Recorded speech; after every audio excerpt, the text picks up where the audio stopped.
로마서 8장 26절부터 28절까지.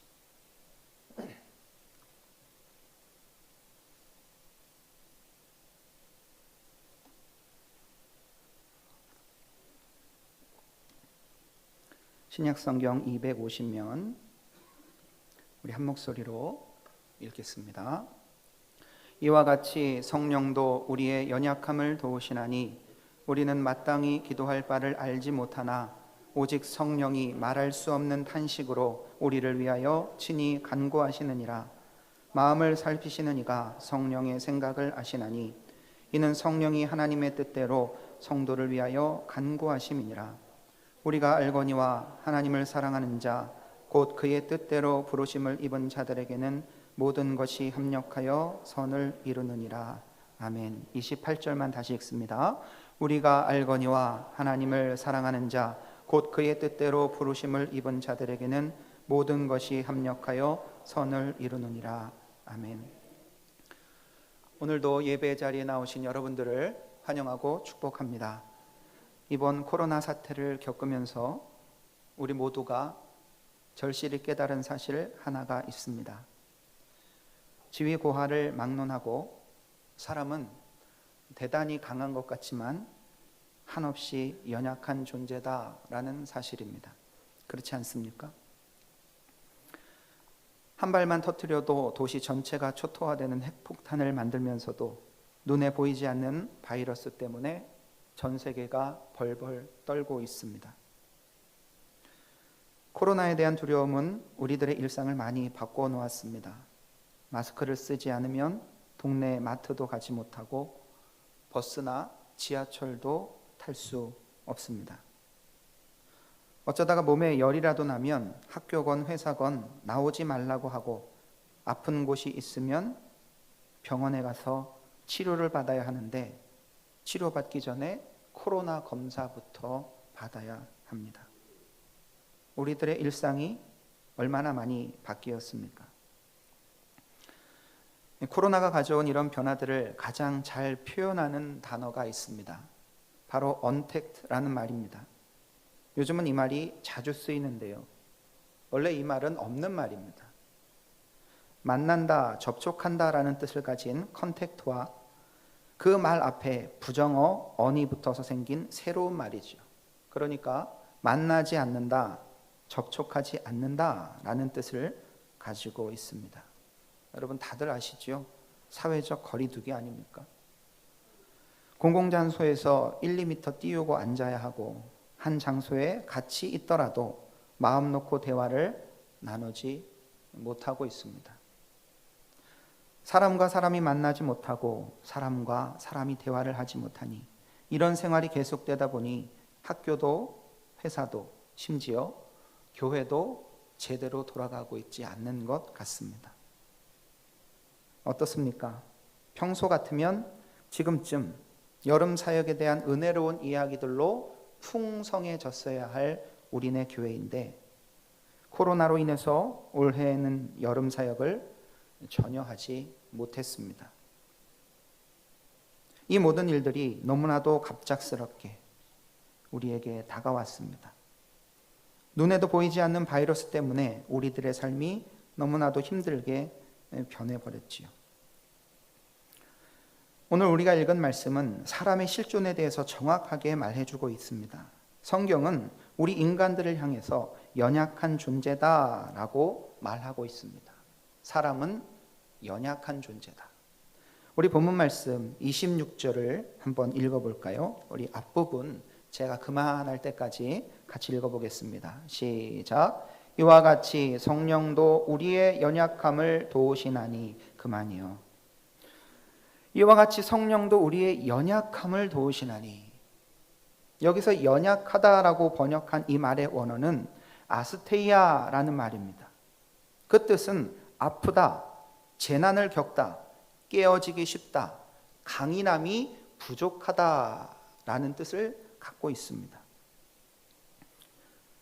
아프다, 재난을 겪는다, 깨지기 쉽고 강인함이 부족하다. 그렇지 않습니까? 우리는 아픈 존재입니다. 우리는 재난을 겪으면 또한 깨어지기 쉽습니다. 성경이 우리를 향해서 묘사한 연약하다, 아스테이아라는 말이 너무나도 정확하지 않습니까? 이 자리에 앉아 계신 여러분, 아프시지요? 혹시 안 아프신 분 계십니까? 얼마 전에 좀 늦게 퇴근하고 집에 들어갔는데 아들 녀석이 저에게 이렇게 말합니다. 아빠, 저 좀 주물러 주세요. 그러니까 왜 그랬습니다. 약간 좀 빈정이 상했죠.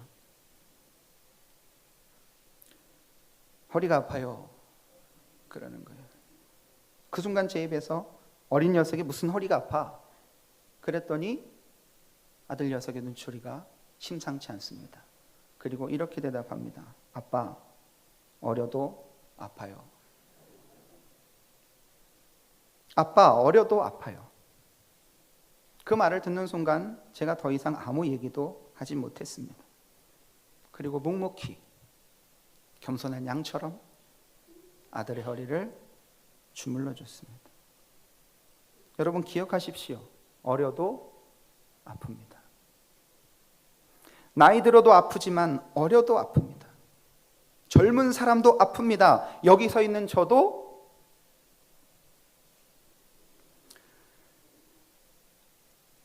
얼마나 아픈 사람이 많으면, 얼마나 젊은 사람도 많이 아프면 아프니까 청춘이다라는 책까지 나왔겠습니까?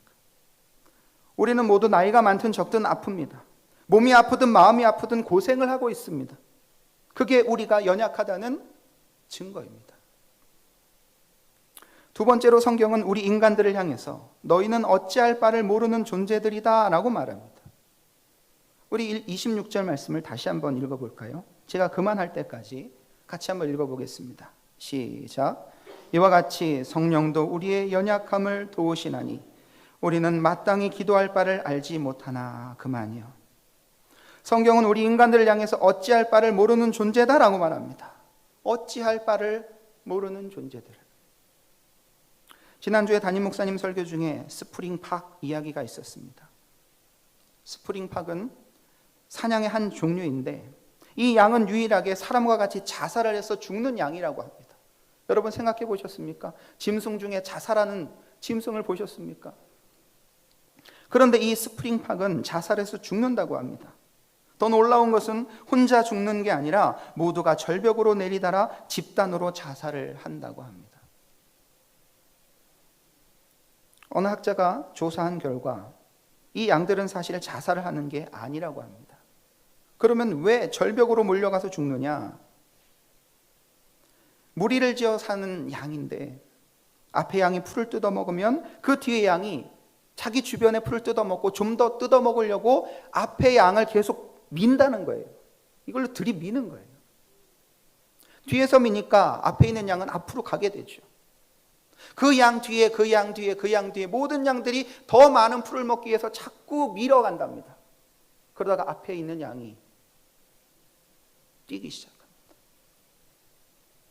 제일 선두에 선 양이 뛰기 시작하니까 뒤에 있는 양은 영문도 모르고 따라갑니다. 그렇게 한 마리 두 마리 온 양무리가 미친 듯이 달립니다. 그리고 절벽으로 떨어져 모두가 죽게 된다는 것이죠. 지금 우리들의 모습은 어떻습니까? TV에서 이렇다면 모두 우르르 그쪽으로 몰려갑니다. SNS에서 여론이 저렇다면 모두가 저쪽으로 우르르 몰려갑니다. 마치 풍랑을 만난 제자들처럼 이리 휩쓸리고 저리 휩쓸리는 모습, 어찌할 바를 모르는 것이 바로 우리들의 모습은 아닙니까? 이것이 돈이 된다고 하면 모두 다 그 일을 합니다. 저 일을 하면 안 된다 하면 모두가 그 일을 하지 않습니다. 지금 우리나라는 얼마나 혼란스럽습니까? 우리나라가 얼마나 어렵습니까? 세상이 흔들리니까 하나님을 믿는 우리들조차도 덩달아 흔들립니다. 자꾸 뒤에서 미니까, 자꾸 불안하다고 하니까 우리의 마음도 불안해서 어찌할 바를 모르고 있지 않습니까?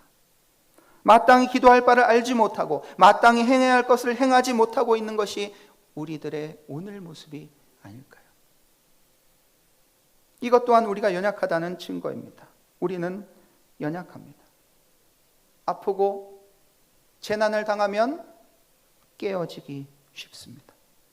우리에게는 강함이 부족한 것입니다. 저는 도봉구에 있는 교회에서 처음으로 부목사 생활을 했습니다.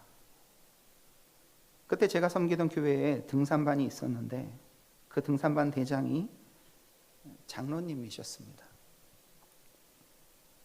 어느 날 그 장로님이 저에게 와서 이렇게 얘기를 하십니다. 목사님, 저희 월요일마다 등산을 하는데 같이 한번 가시지요. 그래서 별 생각 없이 예 장로님 같이 가겠습니다 하고 월요일 날 등산반과 같이 등산을 했습니다. 무수골에서 시작해서 우이암, 오봉샘을 지나는 도봉산 준흥선을 따라서 오봉을 오르는데요. 숨이 턱에 차오르고 힘들어 죽겠는 겁니다. 여기가 어딘지, 언제 이 산행이 끝나는지 도무지 모르겠습니다. 그런데 힘들 때마다 그 장로님이 조용히 제 앞에서 손을 이렇게 내미시는 거예요. 그때 제 나이 30대 초반이었습니다. 그리고 그 장로님은 60대 후반이었습니다. 속으로 얼마나 자존심이 상하는지 처음 한두 번은 사양했습니다. 그러나 나중에 정말 힘들어지니까 자연스럽게 장로님 손을 잡았습니다.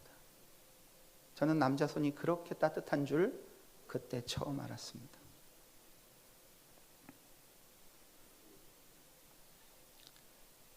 그 산행을 다녀온 이후로 며칠간 알았습니다. 하지만 그 다음 주에도 다시 산을 갔습니다.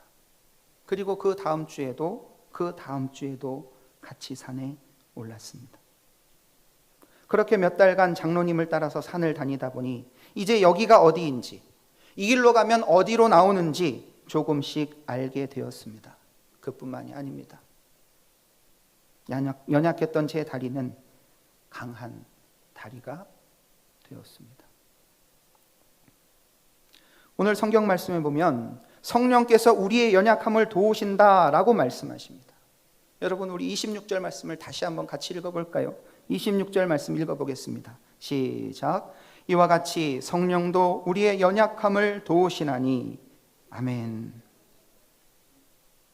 여기서 도우신다라고 하는 말, 성령이 우리를 도우신다라고 하는 이 말, 원어에는 시난티 람바네타이라는 말로 표현되어 있습니다. 발음하기도 참 어렵습니다. 길기도 하고요. 그런데 이 말의 뜻은 붙잡아 주기 위해서 옆에 선다, 도움을 주기 위해서 함께 거닐다 라는 뜻입니다. 산에 오릅니다. 힘든 구간을 지날 때, 바위를 올라가야 할 때, 숨이 턱에 차고 다리에 힘이 풀릴 때 내 옆에서 조용히 누가 손을 내밀어 줍니다. 내 옆에 손을 붙잡아 줍니다.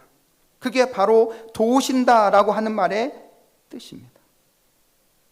오늘 성경 말씀은 성령께서 우리의 연약함을 도우신다라고 말씀하고 있는 겁니다. 여러분, 혹시 아프고 지치고 힘드십니까? 하나님을 믿고 하나님께 기도하는 당신의 자녀들, 성령 하나님께서 도우신다라고 오늘 성경은 말씀하고 있습니다. 여러분이 어떤 어려움과 아픔과 힘든 상황 가운데 있다 할지라도 성령 하나님께서는 여러분 곁에서 여러분들을 돕기 위해서 손을 내밀고 있다는 사실을 잊지 마시기 바랍니다. 이 성경 말씀을 읽고 묵상하면서 제 눈 속에 계속 들어온 구절이 또 하나 있습니다. 그것은 성령이 말할 수 없는 탄식으로 우리를 위하여 친히 간구하신다라는 구절입니다. 26절 하반절에 있는 말씀입니다. 오직 성령이 말할 수 없는 탄식으로 우리를 위하여 친히 간구하시느니라.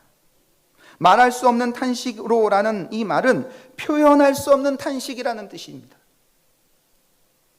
얼마나 큰 위기에 있으면, 얼마나 큰 고통과 아픔을 겪고 있으면 그 말을 그 고통을 표현할 수 없을까요? 그런 지경, 그런 상황에 처한다 할지라도 성령께서는 모른 채 하지 않으시고 오히려 당신이 말할 수 없는 탄식으로 우리를 위해서 간구하고 계신다라고 가르쳐주고 있습니다. 오늘 이 말씀이 여러분들에게 복음으로 들려지기를 소원합니다. 우리가 아무리 연약하고 우리가 아무리 재난 가운데서 아픔을 겪고 있을지라도 하나님께서 우리와 함께 하시며 도와주십니다. 그 사실을 믿고 담대하게 살아가시는 믿음의 사람들 되시기를 주님의 이름으로 축복합니다. 요즘 하루하루, 아니 한 주 한 주 생활하다 보면 교회에 나와서 예배드리기가 참 어려운 시대입니다. 괜히 잘못하고 있는 것 같고 괜히 죄를 짓는 것 같은 분위기가 연출되는 상황입니다. 예수 믿는다고 말하는 것이 곤란해지는 시대입니다. 그럼에도 불구하고 우리가 이 자리에 있습니다. 그럼에도 불구하고 우리가 예배드리기 위해서 각 가정에서 하나님 앞에 서 있습니다. 왜 그렇습니까? 하나님을 사랑하기 때문 아닙니까? 하나님을 사랑하는 마음이 우리 안에 있기 때문에 우리는 오늘도 하나님과 함께 하기를 원합니다. 그러나 그것보다 먼저 하나님께서는 우리를 도우시기 위해서, 연약한 나를 도우시기 위해서 손을 내밀고 있다라는 그 사실이 전제되고 있다는 것을 여러분 믿으시기 바랍니다. 하나님 말씀대로 살고 하나님과 동행하며 살기를 원하면서 하나님의 사랑을 믿고 그 말씀대로 살려고 하는데 때때로 왜 이렇게 어렵고 힘든 일이 나에게 닥칠까? 교회가 왜 사회의 지탄을 받아야 되는가? 그런 고민을 하다 보면 살짝 의심이 들기도 합니다. 정말 하나님이 살아계실까? 왜 내 기도에는 응답하지 않으실까? 내 상황은 이렇게 어려운 것일까? 이런 질문 속에 빠지다 보면 우리도 길을 잃어버릴 수 있습니다. 어찌할 바를 모르고 있는 거죠. 그런 우리에 대해서 오늘 본문 말씀 28절은 이렇게 대답해 줍니다. 모든 것이 합력하여 선을 이루느니라. 우리 본문 말씀 28절을 같이 읽어볼까요? 본문 말씀 28절입니다. 시작. 우리가 알거니와 하나님을 사랑하는 자 곧 그의 뜻대로 부르심을 입은 자들에게는 모든 것이 합력하여 선을 이루느니라. 아멘. 이 말씀을 묵상하고 생각하면서 얼마나 큰 은혜가 되는지 모릅니다. 모든 것이 합력하여 선을 이루시는 하나님이 여러분 곁에 계십니다. 어떤 목사님이 이 성경 구절을 해설해 놓았는데 제가 그 구절을 읽다가 너무 멋지고 너무 감동이 되어서 그 글을 여러분들에게 읽어드립니다. 제목이 비빔밥 인생입니다. 비빔밥 재료를 하나씩 따로 먹어보면 그리 맛이 없습니다. 밥과 나물, 참기름을 넣어 비벼 먹으면 그저 밍밍합니다. 그런데 거기에 고추장을 적당히 넣어 먹으면 그렇게 맛있을 수가 없습니다. 매운 것을 싫어하는 사람도 고추장을 적당히 넣어 먹으면 맛있는 비빔밥을 먹을 수 있습니다. 싫지만 우리 인생에 필요한 것이 있습니다. 하나님은 선도 사용하시고 악도 사용하십니다. 기쁨도 쓰시지만 슬픔도 쓰십니다. 우리 인생의 최고의 요리사이신 하나님은 적절히 선과 악을 식재료로 사용하시어 맛있는 인생 비빔밥을 만드십니다. 성경은 그것을 모든 것이 합력하여 선을 이룬다라고 표현하고 있습니다. 여러분 어떻습니까? 우리 인생에 빼버리고 싶은 고추장이 있습니다. 우리 삶에 걷어내고 싶은 식재료가 있습니다. 그러나 하나님은 그 모든 것을 잘 비비셔서 가장 맛있는 비빔밥을 만들고 계십니다. 이 글을 읽은 날 제 점심 식사 메뉴는 돌솥 비빔밥이었습니다. 악한 왕 사울이 있었기에 다윗 왕이 있었습니다. 다윗 왕은 고추장같이 매운 광야의 맛을 10년이나 봐야 했습니다. 사울에게 쫓겨 살았던 시간이 고추장이었는데 하나님께서는 그것을 선으로 바꾸어 위대한 다윗 왕을 세우셨습니다. 형들이 요셉을 포로로 팔았습니다. 보디발의 아내가 요셉을 유혹했습니다.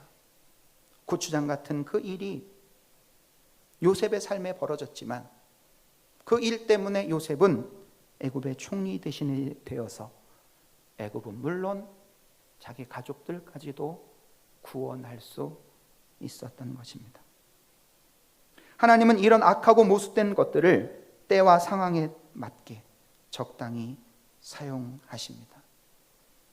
악한 일도, 우리를 아프게 만드는 일도 하나님의 큰 비빔밥 양푼 속에서 맛있는 음식으로 바뀌고 있다는 것입니다.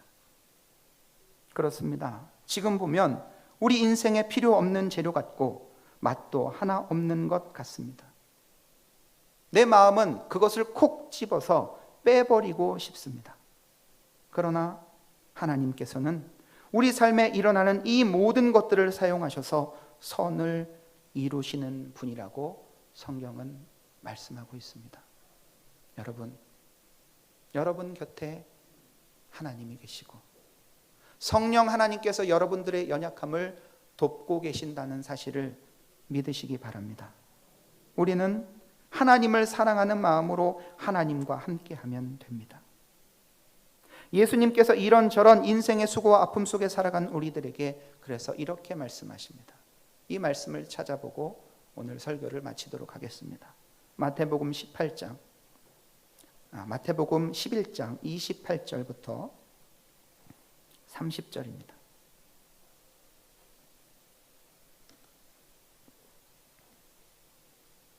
마태복음 11장 28절부터 30절.